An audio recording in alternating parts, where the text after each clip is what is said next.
আজকে আমরা মূলত কথা বলবো অ্যাডোবি এআই নিয়ে। এআই মানে অ্যাডোবি ইলাস্ট্রেটর না, অ্যাডোবির নতুন একটা আর্টিফিশিয়াল ইন্টেলিজেন্স নিয়ে আসতেছে, যেটাকে বলা হয় কিনা অ্যাডোবি ফায়ারফ্লাই। অ্যাকচুয়ালি ওই পুরো বিষয়টা আজকে আমরা টুকটাক দেখার চেষ্টা করবো। এটা এখনও আসে নাই, এটা বলতেছে আসবে, বাট এটা দিয়ে কী কী করা যাবে, অ্যাডোবি ফায়ারফ্লাইটা মূলত কী হবে, এই বিষয়গুলো নিয়ে আজকে আমি এই টিউটোরিয়ালে পুরোপুরি আলোচনা করার চেষ্টা করব।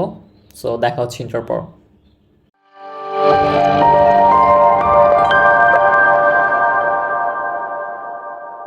ওকে, সর্বপ্রথম আমরা একটা লিঙ্কে চলে যাব, সেটা হচ্ছে অ্যাডোবি ফায়ারফ্লাইয়ের একটা লিঙ্ক। এখানে আসলে আমরা একটা ছোট্ট একটা ব্রিফ পাবো যে অ্যাডোবি এআইটা কেমন হতে যাচ্ছে, বা অ্যাডোবি এআইটা মূলত কী কী করবে, অ্যাডোবি ফায়ারফ্লাই যেটাকে আমরা বলতেছি। সো প্রথমত হচ্ছে মিট অ্যাডোবি ফায়ারফ্লাই, এখানে হচ্ছে অনেক কিছু করে দেখাবে। আমরা একটু নিচে আসি, স্ক্রল করি। স্ক্রল করার পর নিচে আসলে আমরা দেখতে পাচ্তেছি যে আপনি একটু এখানে দেখেন ও কী করতেছে। উনি এই ফটোটা সিলেক্ট করলো, করার পর অটোমেটিক্যালি হচ্ছে এটার বিভিন্ন ধরনের ভ্যারিয়েশন বেড়ে গেল। অর্থাৎ আমরা যদি একটু খেয়াল করি, আমাদের কোনো একটা ইমেজের একটা অবজেক্ট আছে, বাট আমরা চাচ্ছি এই অবজেক্টের বিভিন্ন ধরনের ভেরিয়েশন দেওয়ার জন্য। সো সেই ক্ষেত্রে হয়তো বা আমরা শুধুমাত্র সিলেক্ট করে অবজেক্টের বিভিন্ন ধরনের ভেরিয়েশন দিতে পারবো। শুধু এটা না, অ্যাজ এক্সাম্পল আমরা আরেকটা কাজ করতে পারি। মনে করেন কেউ একটা টি শার্ট পরে আসছে, নীল টি শার্ট, সো আমরা চাচ্ছি সেই টি শার্টটাকে রিপ্লেস করে হচ্ছে জ্যাকেট পরানোর জন্য।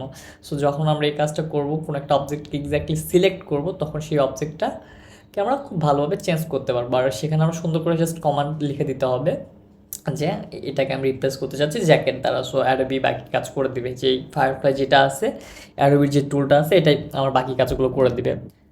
দেন একটা মজার বিষয় দেখেন, এখানে সুন্দর করে একটা কমান্ড লিখে দিল অ্যান আন্ডার ওয়াটার সিটি, আর অ্যাডোবির যে এআইটা সেটা অটোমেটিক্যালি আন্ডার ওয়াটার একটা সিটি তৈরি করে দিল। এমনকি এটা অনেক রিয়ালিস্টিক ছিল। সো বলাই যাচ্ছে যে অসাধারণ কিছু হতে যাচ্ছে। ইভেন সবচেয়ে মজার বিষয় হচ্ছে, আমরা অনেকে স্কেচ করি, লগো তৈরি করার আগে আমাদের বিভিন্ন ধরনের স্কেচ করতে হয়। সো আপনি যদি স্কেচ করেন, স্কেচ করার পর যদি সেটাকে ইমেজ আকারে অ্যাডোবি ফায়ারফ্লাই আপলোড দেন, আপলোড দেওয়ার পর যদি বলেন যে আমাকে অনেক ধরনের ভেরিয়েশন দাও, অ্যাডোবি ফায়ারফ্লাই কী করবে, সেইটার উপর বিভিন্ন ধরনের ভেরিয়েশন আনবে। লাইক আপনি এখানে দেখতে পাচ্ছেন ভেক্টর ভেরিয়েশন দাও। সো অ্যাডোবি কী করলো, পি লগোর যে অনেকগুলো ভেরিয়েশন দিয়ে দিল। আর এটা সম্পূর্ণ কিন্তু ভেক্টর বেসড, এরকম না যে এটা ভেক্টর না। সো আপনি চাইলে এখানে এই ভেক্টরটাকে নিজের মতো করে কাস্টমাইজ করে কাজ করতে পারবেন। অর্থাৎ আমার এআই বাকি কাজগুলো করে দিচ্ছে। আমরা আগে কত কষ্ট করে ফ্লায়ার বানাইতাম, তারপর হচ্ছে বার্থডে পার্টির জন্য বিভিন্ন ধরনের ট্যাম্পলেট বানাতাম, বাট এখন আমাদের মনে হয় না এগুলো আর করতে হবে নিজে নিজে। কারণ অ্যাডোবি ফায়ারফ্লাই যদি আমরা আসি যদি কমান্ড করে দেয়, হেই আমি এই ফটো আমার কাছে আছে, তুমি এই ফটোগুলো দিয়ে আমাকে একটা ট্যাম্পলেট বানায় দাও। কি ট্যাম্পলেট? আমার বার্থডে ট্যাম্পলেট বানায় দাও, আমার একটা রিয়েল এস্টেটের একটা ফ্লায়ার বানায় দাও। তারপর যে কোনো ধরনের ট্যাম্পলেট নিয়ে আমি তাকে কমান্ড করলে অ্যাডোবি ফায়ারফ্লাই আমাকে সেই ট্যাম্পলেট বানিয়ে দিচ্ছে। এবং সবচেয়ে মজার বিষয় হচ্ছে, আমি যদি চাই সেই ট্যাম্পলেটটা এডিট করার জন্য, ফন্ট এডিট করার জন্য, শেপ এডিট করার জন্য, আমি সব কিছুই করতে পারবো। এই যে আমাদের আর কষ্ট করে হচ্ছে নিজের ম্যানুয়ালি করতে হবে না, সমস্ত কিছু আমাকে অ্যাডোবি ফায়ারফ্লাই করে দিচ্ছে। বাট একটা কথা না বললেই নয়, আপনার মতো ক্রিয়েটিভ আপনি কিভাবে থিঙ্ক করতেছেন, একটা ক্লায়েন্ট কিভাবে থিঙ্ক করতেছে, ওই জিনিসটা এআই এখন অনেক বাচ্চা একটা শিশু, ওই জিনিসটা না এআই ক্যাপচার করতে করতে আগামী আরও 5-10 বছর লাগবে।